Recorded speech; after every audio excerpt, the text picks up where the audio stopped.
Hi, my name's Joe Scaife. I'm the Head of Audit here at Bishop Fleming. Today I'm going to be talking to David Butler, my fellow audit partner at Bishop Fleming, who's the author of the Academies benchmark report. What we're going to cover here, David, are total costs that have been found in the benchmark report. What do they look like this year compared to previous years? Well, this is another year that's really been impacted by COVID. So when we looked at the previous year report, the 2020 academic year, having a school closed all of a sudden meant schools were saving an awful lot of money on heating and lighting, on lots of premises costs, and the biggest saving across the whole lot was in supply costs, because clearly if the schools aren't open, you don't need supply teachers. So that was where schools were making an awful lot of savings. What we saw this year is that with schools being open from the autumn term, all those costs came back on stream. So costs had gone up in that first term, but then with the next lockdown starting in January 21, those same savings were made. So all of a sudden, supply costs that were going through the roof in the autumn term just disappeared. The heating and lighting bills came down. I mean, more schools were open than they were in the first lockdown, and certainly with primary schools, but there's still savings made on heating and lighting, premises, some staffing costs, some of the after school things weren't happening. So yeah, the costs this year compared to last year were pretty similar. When you look at it pre-COVID, the costs are way down on where they were. So we've spoken previously about the impact on overall school budgets, and those cost savings have helped schools to trim the budget and make surpluses. Okay.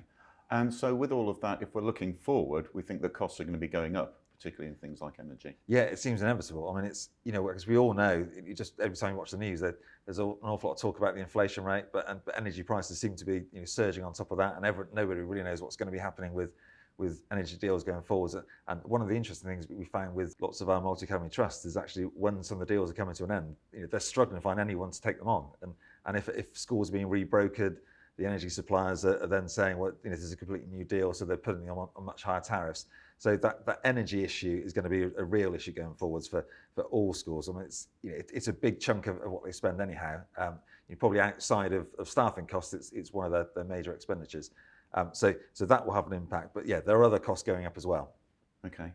And within the costs as well, obviously then you also have things like the capital spend as well. Yeah, so with spend on fixed assets and investment, I mean, a lot of that hasn't happened for the last couple of years because of issues with COVID. It's been hard for some trusts to find somebody to give them 3 quotes in the first place. Also, the money's been coming through a little later than it had in previous years. So trying to spend it over the summer term when most would normally do it is very difficult because 1, it's hard to find some people to do it. 2, it's been hard to get the planning in place and to get the quotes so you can demonstrate you're getting value for money. So there's been lots of challenges for the sector. So when we look at some of the balance sheets of trusts, they are sat on an awful lot of cash because they've been given the money to spend it on a particular capital project, and they just haven't been able to find the right supplier to fulfil that work. So it's still going to take a year or 2 to unwind back to the new normality. Yeah, it could even be longer because one of the other things we're seeing is that there are lots of trusts in exactly the same position. So they've got more cash than they plan to have, and there's things they want to spend it on. But all trusts want to spend it on similar things. So they're all chasing the same sorts of suppliers to work on a capital project. They're all chasing the same sorts of supply teachers or support staff to help with the COVID catch-up. So it's going to be very difficult for people to find the right sort of right resources to enable them to spend the money they want to spend. Yeah, so still challenging times ahead for our really challenging. Clients. Yeah, and you don't see that changing. I mean, when we talk to our trusts, they've always got a 3-year timeline because they're 3-year forecasts. And there's clearly an awful lot of uncertainty over that whole 3-year period. Nobody really knows what's going to be happening with some of the pension costs, with some of the teaching salary costs. There's been announcements made by government about increasing starting teacher salaries to 30,000. What does that mean for their budget? So there's all sorts of costs that will be coming through the system over the next few years, and exactly where they land is very difficult to predict. Okay. Well, thanks very much, David. Familiar themes there in terms of uncertainty. I feel like I'm already looking forward to the following year's benchmark report, having just finished this one.